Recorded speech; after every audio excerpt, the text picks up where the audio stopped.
Hello Reborners, my name is Karen and this is Making Dolls with Karen. I'm back with Jenny. She's getting her head restuffed. I pulled the stuffing out so that she could cool quicker. And this is what I stuff her with. It's old sheets. Very, very used. The color will not come off on your doll. And I just get them at a secondhand store. And I cut them into squares because each doll's head is uniquely its own size and you don't know how many you're going to need to stuff in there. So small squares are better than the big squares. You get the big ones in there. Sometimes you can't get a little one in there. You get a bunch of littles. Can't get a big. So I just make them all little. And that way you can put whatever quantity you need to in there. You want the head to be not overstuffed because you don't want to stretch the vinyl. But you want it where it won't collapse. And I like to put a good bit of stuffing in there so that that won't happen. And I'm just about there with the stuffing. Doesn't have to be full, but it needs to be kind of full. I wanted to show you on Jenny's face. Here's the back of her head. It's colored. You can tell because, let me show you on a bare vinyl kit now, how far we've come. I call this my reality check, so that you can really tell that something has been done to that doll. This is bare vinyl, this is colored vinyl. This one's sealed, it's Canon, he's gonna be up next, I think. And anyway, on the face, let's turn her around so you can see her face and his face as well. You can see that they're colored. She's colored, he's not colored. He has a spot on him. Oh, but it's okay. So anyway, you can see the difference. So she is colored, even though by herself she does look a little bit pale. But I wanted to show you in relationship to the way her head looks up here, which is a light brownish tan color, to right here on her face where we put that yellow is just a beautiful, beautiful color. I don't know if you can tell any difference. But with the layers over the top of it, this is going to still show through a little bit. And it's going to give her that little look that maybe her face is a little fatter than it really is, you know. Right where the fat is on their face, that's where you see the yellow mostly. Some people cover the whole doll with yellow. I don't do that, but if you like it, well then do it, you know. Anyway, we're back to put warm blush on her. This is sort of, oh, it's leaking. When your paints start leaking out, when you shake them up, if you have this kind of a lid, this kind that's supposed to seal when you're canning, it either means you don't have your lid on right, or your seal is too old and it's starting to degrade. So either way, you're going to want to fix something about it so it won't do that, because you get paint all over you and then you're getting it all over your doll. Places you don't want to get it. We're putting this all over the doll, but still I don't want to put a big stain of it on top of her head. We're going to try for one coat, but if I dry it with the heat set gun and it, see, I'm getting it all over my hands, and it doesn't look dark enough, I'm going to put a second coat on her. This is fantastic because I don't have to bake them first to see if they're dark enough, and it's just much, much better. When I saw that lady using that heat gun for that purpose, I always thought, well, you can't use a heat gun on a reborn doll. It's never going to set the paint right. But we're not setting the paint with it, so we don't have to worry about that. Anyway, here we go. We're going to paint her eyes first. Just paint over the eyelids. Then the nose. I paint the whole nose and up inside of the nose. Try to get the brush up in there and get some color in there.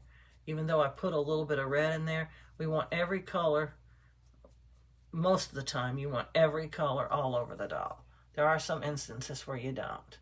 But when you're doing these layers, you want to put it on the entire doll.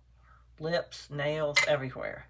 Now we're going to change to our sponge, and we're going to sponge it all over her face as well. Even the part we just painted. And we're going to go all over her like this. We're doing the entire head because even though I'm going to put hair on her head, rooted hair, there's a chance, there's always a chance that something will happen that you didn't expect with your doll. I've had it happen a couple times, but only a couple times in all the dolls I've made did I have to stop baking them and go with what I had. And I either had to let them be a ball doll or I penciled the hair on because they were no longer able to take a bake. We use this most dirty one to sponge her off with first, because it doesn't matter. We're not trying to see how much we're getting off or anything like that. It still takes it off. But once the paint's dry, you can still use it.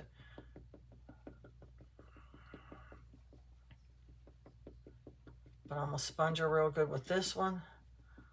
And then I'm going to sponge her with a cleaner one. Not the cleanest one. Since I've been drying them with the heat gun, I haven't really had a need to sponge them a third time. You know, if you're going to put a second layer of paint on your doll, you want to make sure it's as dry as possible. So I would sponge them a third time too. But I'm not going to do that now because, well, the heat gun takes care of any wetness that's still on the doll. And as you're heat gunning, I know you saw me in the other segment stop and sponge a couple of spots because it looked a little harsher than the rest of the doll. So I stopped and sponged it a little to get some of that off because I didn't want it to be rashy looking or whatever it was looking like at the point. If you have lots of little crevices that are looking dirty, make sure you hit it with your magic brush. I call that my magic brush because it kind of works like magic. It just seemed like magic when I first started using it, that it could do all the things that it does. It gets all that out of the creases and stuff and smooths out some stuff. You can brush like an area with it that has like down in the creases if it's too dark, or you can just put it on the crease and let it soak up the paint or whatever you need done. It'll pretty much do it. I highly recommend this paintbrush. It's from Ultimate Fusion and it's highly expensive. But if you can't afford that brush, just get one similar. Go to Walmart and look around and see if you can find one that has similar kind of, the bristles are not any sort of anything close to a natural fiber. They're like, well, they're not plastic, I don't think, but I just don't know. They're not made out of the common thing that you would think a paintbrush would be made out of. They're more stiff, really, really stiff. And they're some sort of a nylon or something. I don't know what they're made out of, but they're not your natural, normal thing you'd see on a paintbrush. They're not that. And it makes them versatile in a way that, oh man, there's too much paint in this paintbrush. How did I get so much in there? The bottom of these feet, oh my goodness. I have to pounce them right away. That might actually stain them, not come off. See, there was too much paint in my paintbrush. I'm going to hold this foot up there and let you see it. It's in between and under the toes and stuff. You can see a lot of paint under there that the sponge can't reach or get. So I'm going to use my magic brush and it's going to just take it all away. I just dab it around in all these little crevices to try to get all that puddly paint out. Now, it's not 100% great. I need to use a toothpick on some of it, but it's a whole lot better. And that's what you can do with a magic brush. You can get a lot of that out that's going to turn bad if you bake it like that. That normally you can't get out with a sponge. You'd have to really be scrunching it hard down in those crevices, real hard, and then you might not still get it out. It's just nice to have a brush that'll do that. I used to just take one of these fluffy brushes and pounce it around on my doll because it'll do the same thing, but it's not quite as good as that one. That one works really well. But if you have nothing else to use, one of these really fluffy big brushes will do it too. It'll get down in them crevices and it'll suck out that paint too. So don't fear if you don't have the right thing that you want. There is an alternative. I used to do it all the time and it worked pretty well. But once I got this brush, I didn't do it anymore. I use this brush instead. I like it better. Let's just put it that way. You don't have to have one, but I recommend one.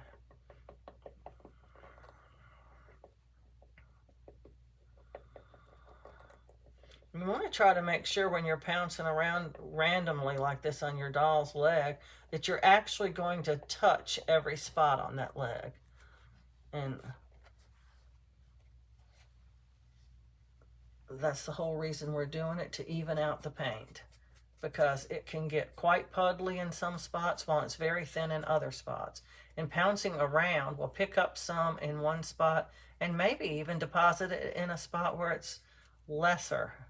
And we want to have even looking paint. That's really important on your dolls.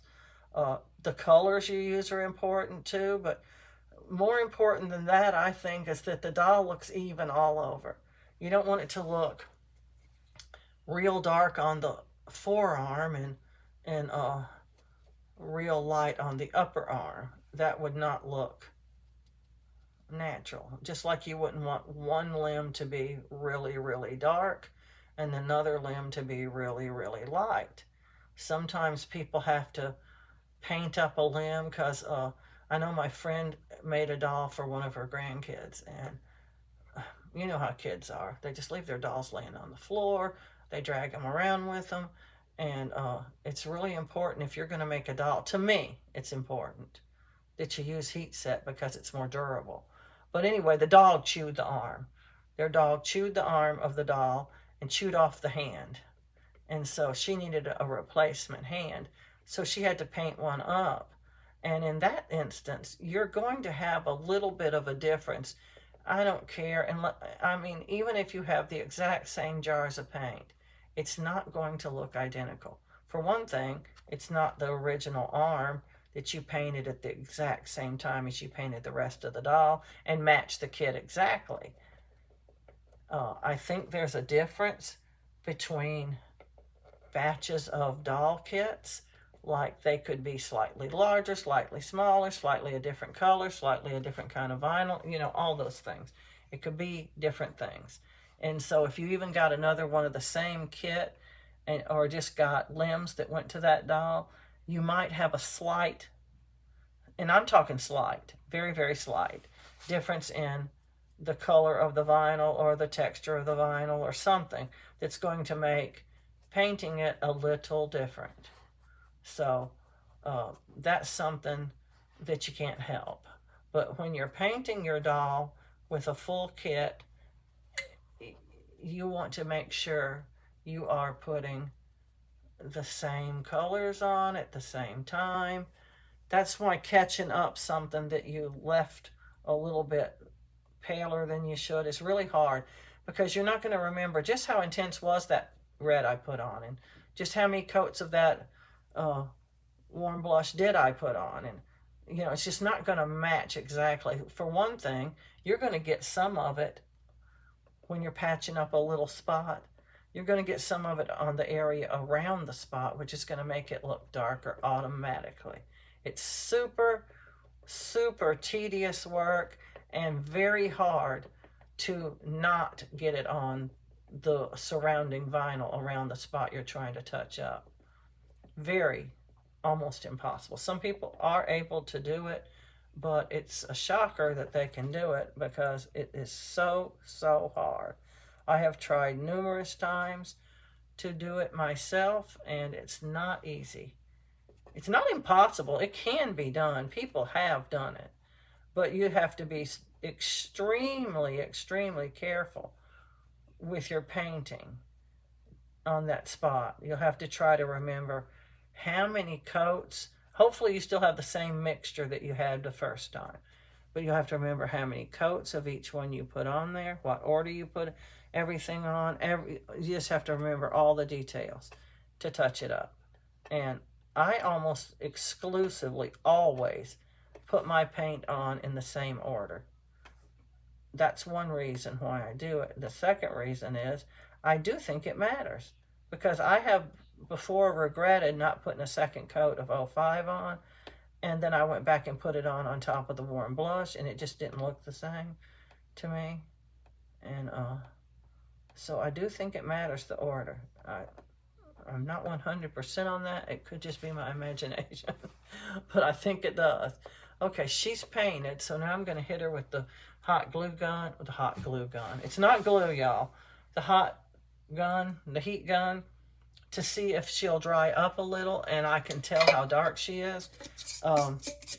This is much better than baking them first to see how dark they are, because it's quicker. And this is noisy, I'm sorry, but it goes pretty quick. But we don't want to make her too dark, but we don't want to leave her too light either. I like a darker baby. They look cuter.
Was just trying to feel of her to see if she was getting too hot, and she's not.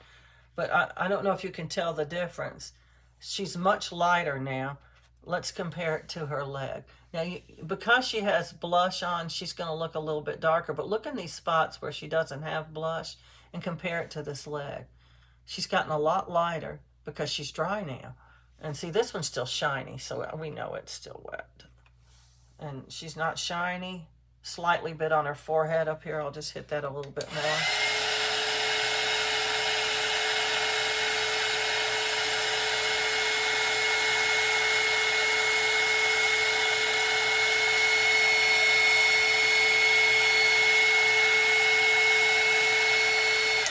I'm just really loving this heat gun. The benefits that it gives you for your painting, it takes it up a notch where you can actually control the color of your doll a little bit better. I'm liking it very much. I highly recommend. $17, oh, that was nothing.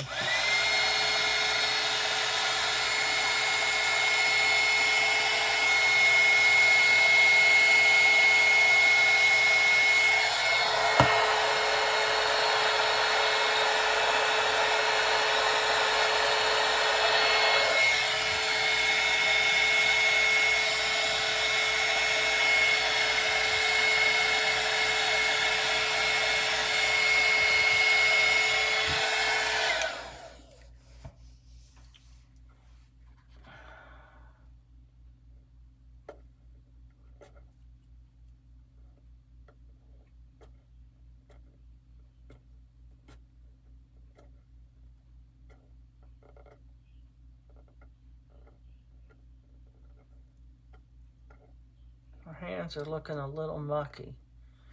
Once the tips of the toothpicks start getting really dark, you can't get much more out with it. You have to change to a cleaner toothpick.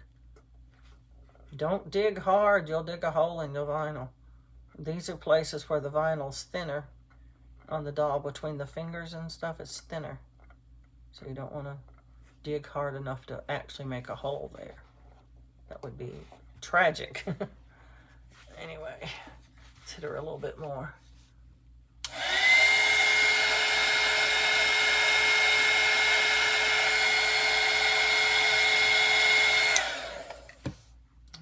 liking the way that looks.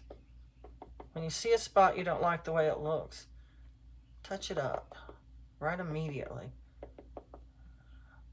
And then you don't have that problem down the road. Okay, I'm getting something over here.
I guess you notice I'm not keeping the heat gun on these last few pieces as long, and that's because they're pretty much dry already.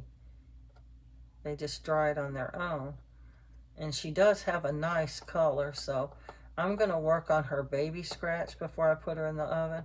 But I wanted to dry her some before I could really tell if she had a good color, you know, because good color is relative if you don't have a dry doll. It's just something you can, it's hit or miss, I guess. Oh, crap. That fell. This is hot a little bit. This end, this red end, gets hot. You want to be careful not to let it touch your doll. But I was hanging it by this thing up here on this basket I have up here, and it just fell right off. I don't know what made it fall, but it fell. Anyway, with a scratch, we're going to talk about scratches for a minute. There are a multitude of things you can do to make a baby scratch. I just can't paint with my glasses anymore. I need to just not wear them when I'm painting. There's a multitude of things you can do with scratches. One thing you need to remember is that the skin behind the scratch, underneath the scratch, around the scratch, whatever you want to call it, is darker, because anytime you've been injured, if you fell down and skinned your knees as a kid, got a cut or anything, you notice the skin around it is much, much darker than normal because it's irritated or traumatized or whatever you want to call it. So I just dipped all of my brush. I'm trying to push up my glasses and I don't have any on. It's a habit.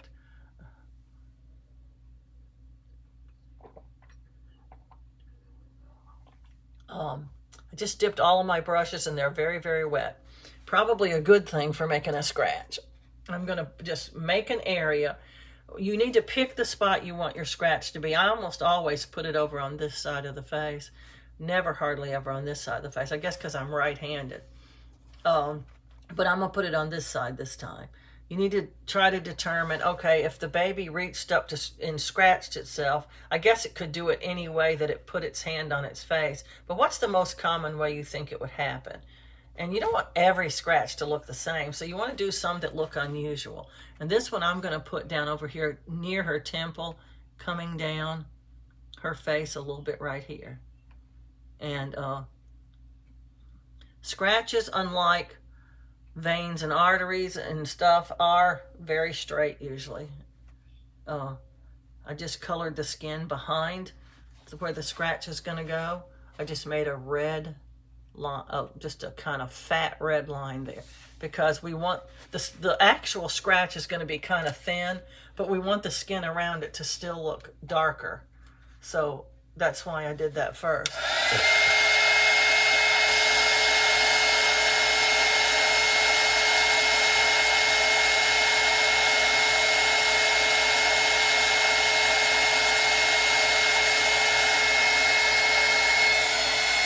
And as it dries, it almost disappears because she's got blush on. You can barely see it now. See, I'll show you. It doesn't show as well. But this part can be very rashy looking. These brushes are highly wet still, and that means rashy looking, whatever you put on their face. But that's okay. It's a scratch, for heaven's sakes. It's supposed to not be smooth. So I'm going to hit that again.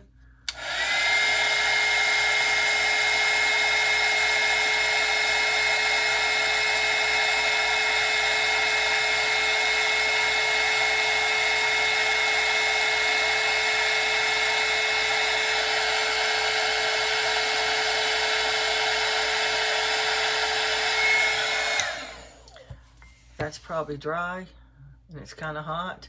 Now it looks darker and redder. It won't look quite that dark when it bakes because we have not cured the paint, we've only dried it. So now we're going to, now some people do this, and I have done it in the past too. They use a pencil first to make the little line for the scratch. It's certainly okay to do that. You don't have to do that, but it's certainly okay to do it. It can give you a better understanding of where you're putting the scratch, or a better control maybe if you've never made a scratch before.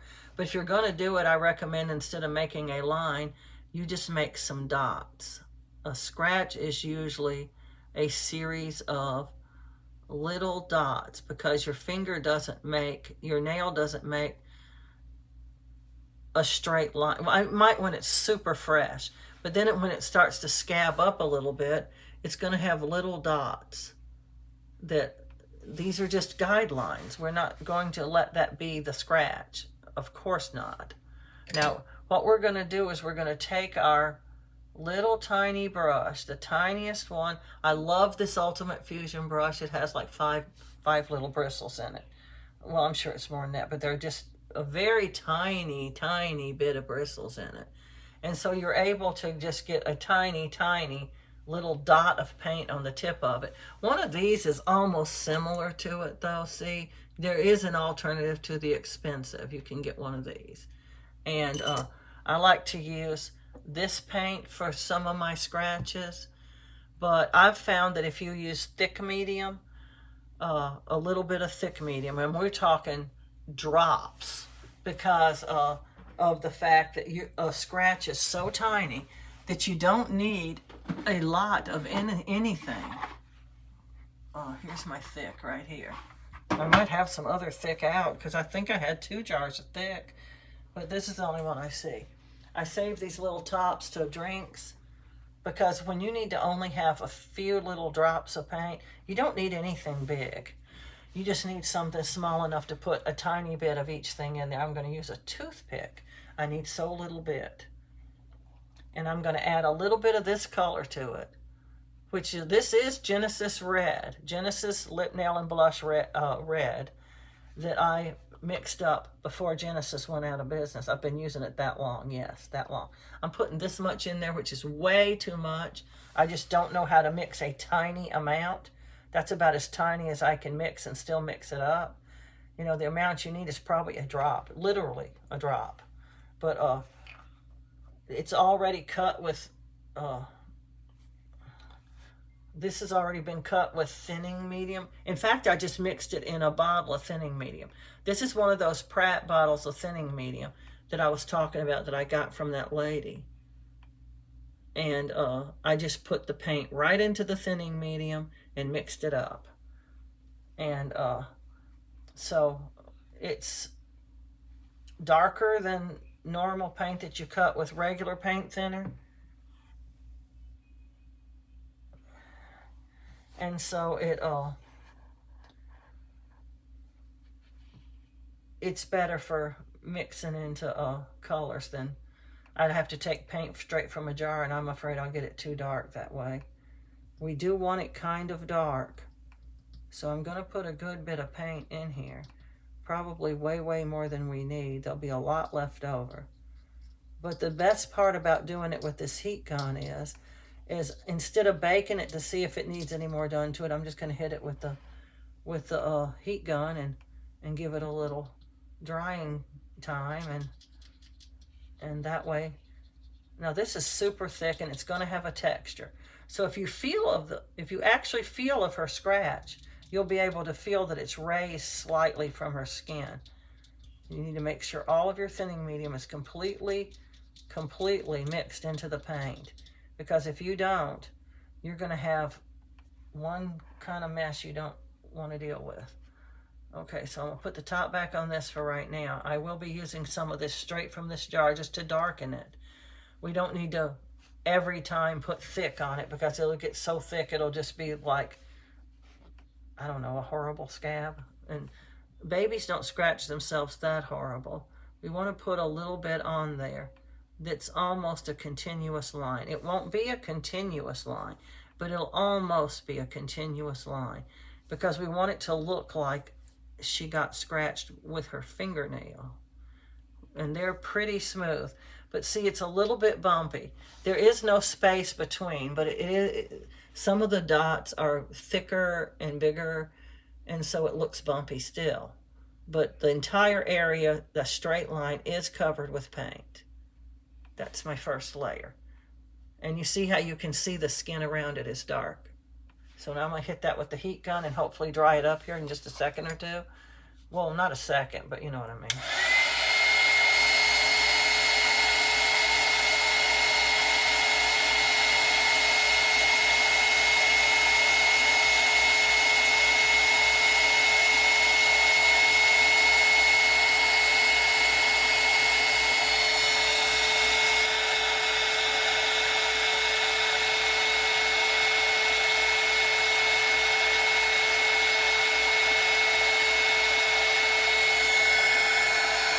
Ooh, that's hot.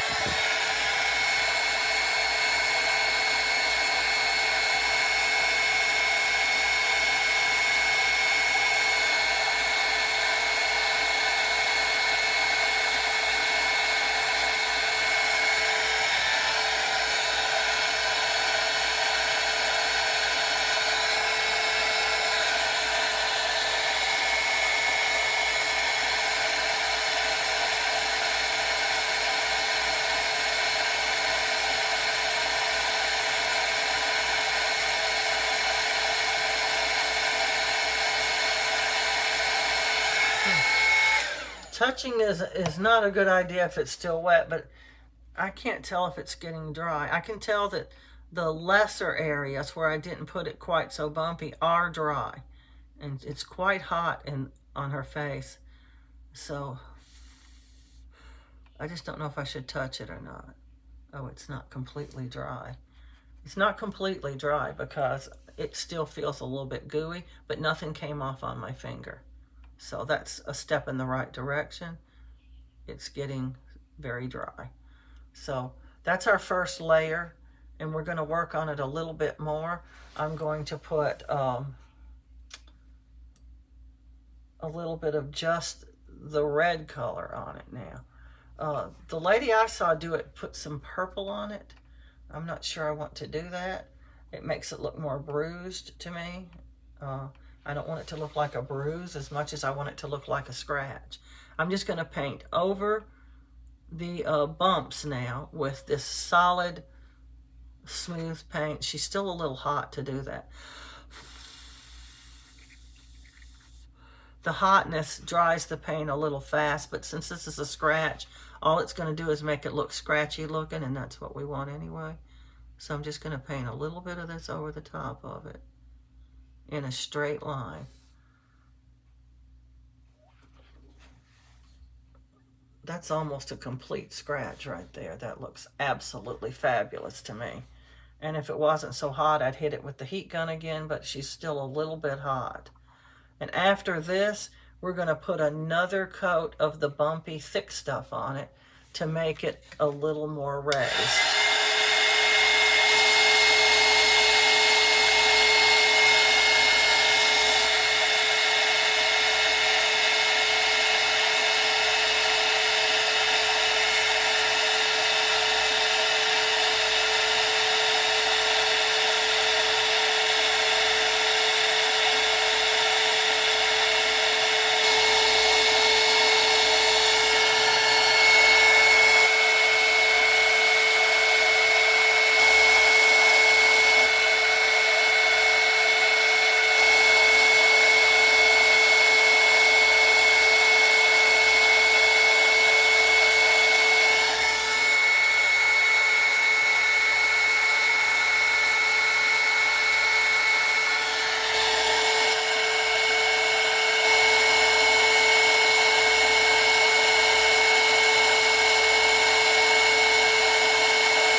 That is in no way cured or even fully dry, but it's dry enough that if I dot on a little bit of this, and I'm just going to make a tiny dotted line, just here and there, put a dot. This is how it looks right now, which is perfectly fine to just leave it like that. But I just want a tiny bit more, and I'm just going to put the tiniest of drops that you can't even see on this brush. And I'm only going to go here and there with it. I'm not even going to put it in any sort of a uniform way at all. You can't see a difference in it, but yet there's going to be a slightly more raised look to it. And if you think it's too dark, you can always go with less paint in your thick medium. Less paint just makes it a little bit lighter. But to me, scratches are very deep red, especially when they first get them. That is a super dotted line. It's just here and there. I hardly put any on there. You won't be able to look at it and tell any difference. And I'm not even going to bother to hit it with the heat gun again because she's going into the oven to bake now. And it won't be near that dark when she comes out. But the fact that you can see that the surrounding tissue is darker, I like that. And you can put a second scratch, but you don't want your baby to look all scratched up. Babies only usually scratch themselves one time and the mama then clips the nails. Sometimes mothers are afraid to clip their nails, afraid they'd hurt them. And so they don't clip them and the baby ends up scratching themselves, and then they go, well, I'm going to have to clip them, you know.